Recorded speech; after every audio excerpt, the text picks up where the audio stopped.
I sat and listened to you, I remember being able to be privileged to share a tribute about my own grandmother several years ago, and being able to sit with her and have those types of conversations with her. What a great memory, and I'm glad you shared that with all your family members. I know how much that means to them. Miss Benson, Dorothy Dock, she meant a lot of things to a lot of people. She served in countless capacities and ways, and you heard about many of those this morning. And one area that we know she definitely served and she was passionate about was in the area of services for seniors.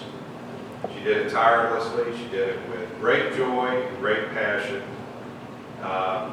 She was the ultimate trailblazer. And the thing to me that was impressive about her is that she saw trends and she anticipated needs before they were trends, before they became needs, and she encouraged others to act so that that need did not cause harm. It was her work that began in the 80s that's really led to the push for the type of programming that we have for seniors in Fulton County that's really unparalleled in the state of Georgia. It truly is. It was a work and passion that didn't stop when she was named the Fulton County Council of Aging's Outstanding Aging Advocate in 1989. It didn't stop when she was named the Fulton County Senior of the Year in 1993. And it didn't stop in 1998 when the Fulton County Board of Commissioners unanimously voted to name the proposed North Fulton Senior Facility in her honor. Dorothy Benson just kept going and going and going. And she was serving and leading at the same time. And she was tenacious and she was joyful about it. Miss Benson had a love for life, and her spirit for life was truly contagious. She was also very competitive. There were some pictures up here earlier. And I learned about her competitiveness on June 24, 2015 at the dedication of a bocce ball court at Benson Center. And I was invited to compete against her. So I graciously agreed. I contemplated how I should approach this contest because surely I didn't want to upstage the namesake of the facility.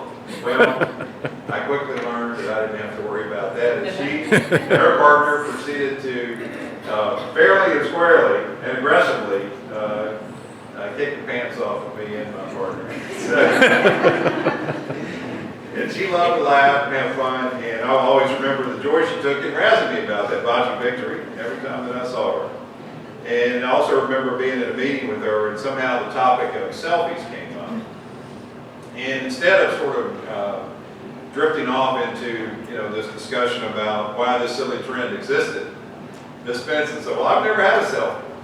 I want to take a selfie." So that's what we did. We took a selfie together and we laughed about it. And we were just like two kids in a photo booth at a fair or something. So she always had that spirit and love of life. And as a commissioner, really for only about 4 years, I probably had the chance as an elected leader, one of the few elected leaders, to work with her for the very shortest period of time. But she made sure to find me early, before I was even in office and installed, sworn in, and invite me into her world, and welcome me into her world, and share her thoughts, her concerns, and encourage me to consider those areas of concerns that she had in a way that only she could do. She was, I don't like the term lobbyist, right? She was the ultimate persuader. She did it with love, and she did it with caring, and she came from a place of understanding, and she welcomed you there, and she invited you there, and she helped you to understand that. She truly had a gift. She was my representative on the Commission for Elderly Affairs. And while I would sit and talk with her, she would occasionally share her perspective and history, but she was never very interested in taking a walk down memory lane. That wasn't really her, at least for me. She was more interested in moving forward and addressing the issues of the moment. And more importantly, the issues and challenges of tomorrow. She would share ideas, articles, research she had done and continued to encourage me in my thoughts, viewpoints, and actions on things that maybe weren't at the forefront of my concerns. And it was that acting and loving but firm advocacy that she had that built and continues to build a legacy today.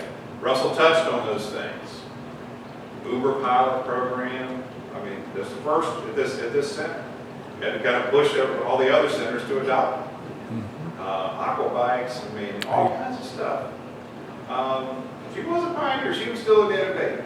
Always an innovator. Like all of us here today, I was blessed to have Miss Benson welcome me into and share a part of her life. God bless you, Miss Benson. We love you. Thank you for loving us.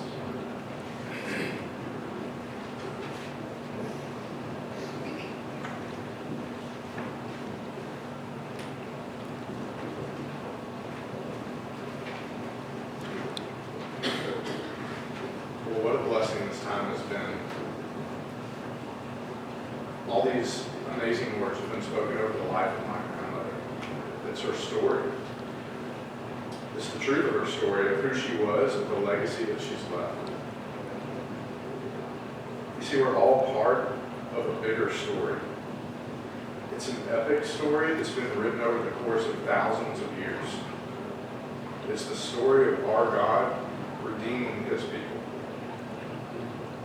of him reconciling us back to himself through Jesus' death, burial, and resurrection. It's a story that's still being written today. God called my grandmother into that story. He gave her strength, determination, and the resolve to love and serve others well, just as he did for us some 2,000 years ago. Each one of us have received an invitation to be involved in this epic story that God is still writing. The question is, how will we respond? My hope is that we'll feel led to respond in obedience, drawing strength and encouragement from the way that those, like my grandmother, lived, loved, and served. May it be so in us. Let's pray. Father, thank you for your story. Thank you for loving each of us enough to invite us into the story of your redemptive work, of you going to whatever length necessary to break through the barrier of sin and reconcile us to you in eternity. Thank you for the example that Grandma set as she tirelessly, faithfully, and obediently lived out her part in this epic tale of the love that you have for your people. I ask that we can cling to the same strength that Grandma drew from you, the strength that allowed her to persevere in your love despite the overwhelming obstacles she encountered along the path. Grandma fought well. She remained obedient to you, and now your victory on the cross is her victory for eternity. We know that Grandma has heard your voice of affirmation already. Well done, my good and faithful servant.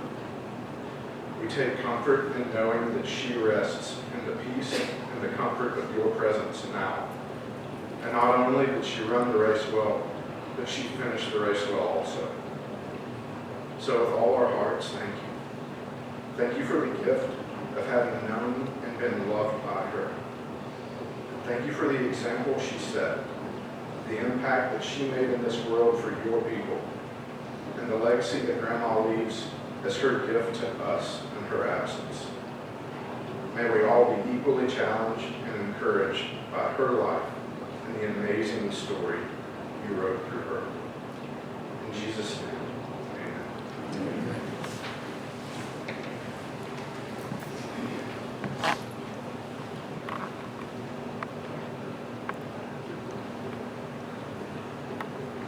Our Father,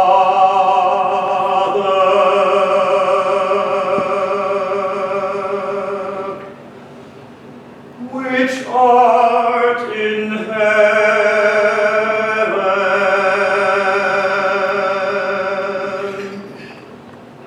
hallowed be thy name. Thy kingdom kingdom come, thy will be done in earth as it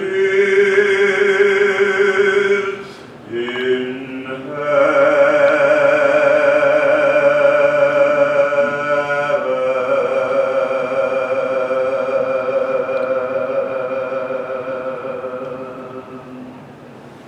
Give us this day our daily bread, and forgive us our debts, as we forgive our debtors.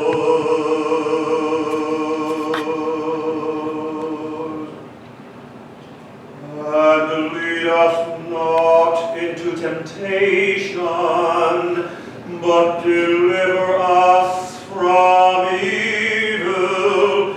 For thine is the kingdom, and the power, and the glory, forever.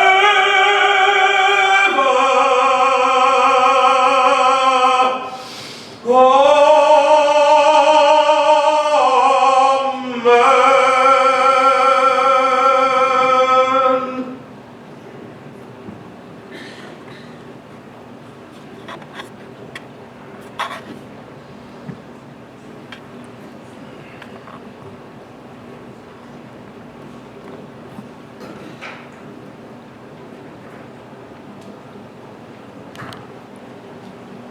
Very beautiful.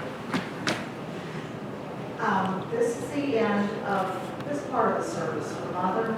We're going to have a reception in the same area that we're at across the hall, and we'd like for you to please join us there.